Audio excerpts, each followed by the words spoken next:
Hello everyone, welcome back. In the previous video, I was discussing about the introduction to function, what are they, and what is the mathematical representation of a function, how can we define a function and all. Then, what is meant by a function? That is the question. Okay, let's go ahead and define the functions and few other things. Then we'll come back and see the coding of what, how can we define a functions and all. So, first of all, first question is what is meant by a function? What is a function? Is a you can define it as a part of a main program or a subprogram. You can call it as a function. Or in another way, subprogram of a main program. Okay, called a function. Subprogram of a main function is also called a function. In other words, what we can define a function as like this. In other words, the function is a reusable block of code. Reusable block of code that perform a specific task. That perform a specific task. These all are definitions of a function, and I think this is most accurate one. That is a function, a reusable block of code. Suppose if you take a particular Python program, it may have 500 or 1000 lines of code. In that code itself, to reduce the length of the code and complexity of the code, if something is repeating again and again, we can consolidate them as a single function. Then we can call that function in that program wherever it is equal. So that from 1000 lines of code, we can reduce the number of lines of code to too much less, like 200 or 300 lines of code, so that we can reduce the number of lines of code and reduce the complexity. This is what this function is. This is what this function is. It's just like how we can call it as in real time. If you see it, something like a washing machine. Yeah, it is a reusable piece of application. It's a real life reusable piece of application, or a coffee machine,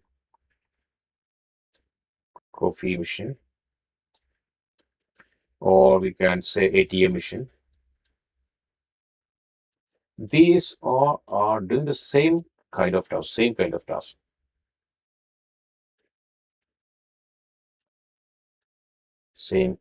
repeated jobs.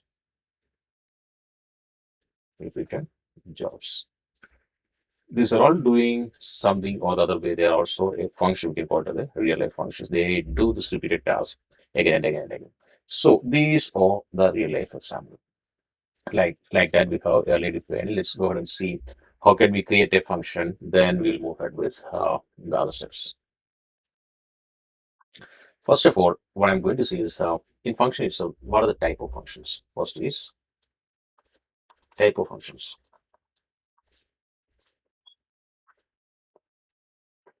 Um, in Python, we can have two kind of functions. One is predefined functions. Okay, predefined functions, or we call it as built-in functions. Built-in functions. We have seen something like in the collection category type operations and all. We have seen count,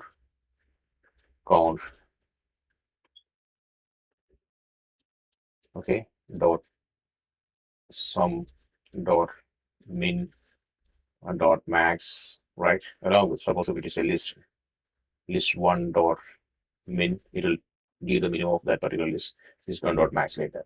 These are called the predefined functions or built-in functions. These are already pre-built one by the database. And the second thing is we can call it as, okay, suppose if we have some requirement, we will define a function. These are called user-defined functions. User-defined functions. User-defined functions. Or we can call this programmer-defined.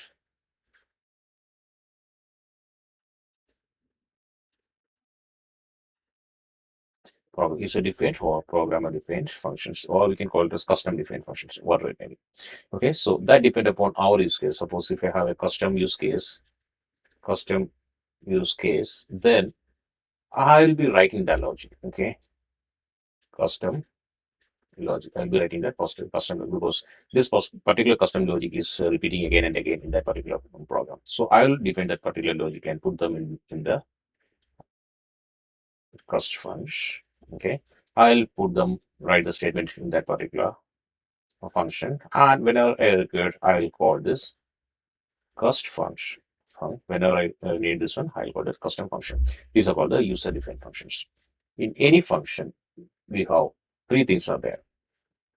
Okay, suppose if you want to take an example of this custom-defined function, we can see in banking we have deposit. I'm creating a deposit function, withdraw function. These are custom-defined or user-defined function depend upon the usage demand or usage requirement. Then we already see in this mathematical representation how we can do and all. In next one, what we get to see is what are the phases of a function. There are different phases in a function. Okay,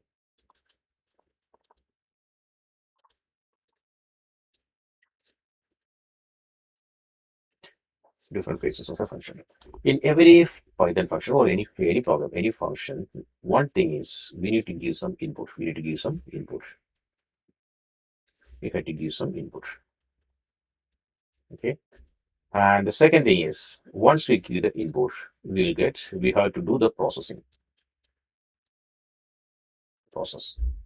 And the third thing is once it is processed, we'll have the output. We'll have the output. We'll have input, process, and output. These are the three phases in any Python function. What make the difference is in Python, if you see four different ways we can define a function that depend upon where we are taking the input, where the processing is happening, and where we are getting the output. Depend upon that, there are different approaches out there. That's we are going to see next. In the structure of a function, when we see, we have to how we are defining a function. We have to give the def keyword and function name. Suppose I'm taking a function name as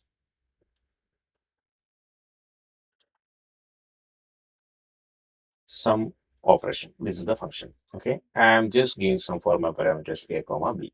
Formal parameters a comma b, and give me a colon. We have to do the indentation. After the indentation, I'm just giving some operations. Okay, here we call it as statements or operations. We can have or just give math operations. Okay, math operations. Math ops is my function name. Defining mathematical operations. I'm giving this a comma b. How different operations are there? Some it will be some. It will be diff. It is multiplication, division, floor division, more division like that. Okay. Here we have this. This one is called. Okay, we have already seen the previous video. This one is called function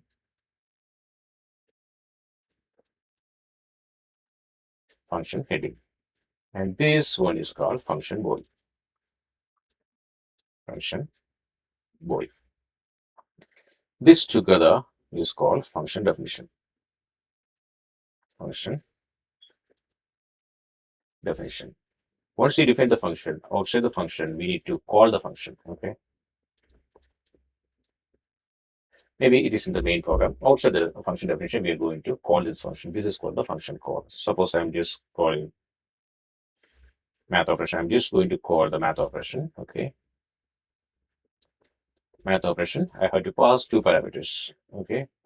5,6. 5,6. And along with that, maybe I'll be passing some operator also. Okay.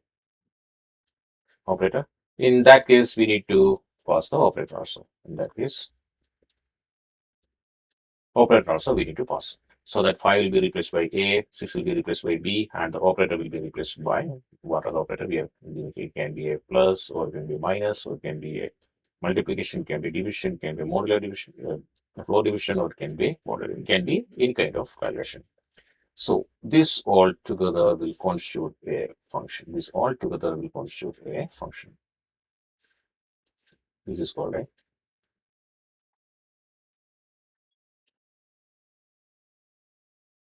okay function definition plus this one here we call it as a function call. Function call.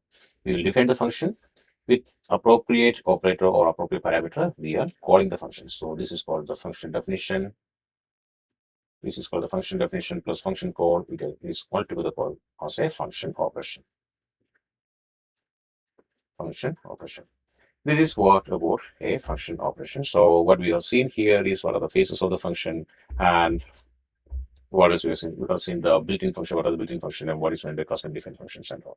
And next, what we're going to see is approaches to develop a function for problem solving. This is what we're going to see in the next video. Hope you enjoyed this video. See you in the next one. Bye. Have a good day.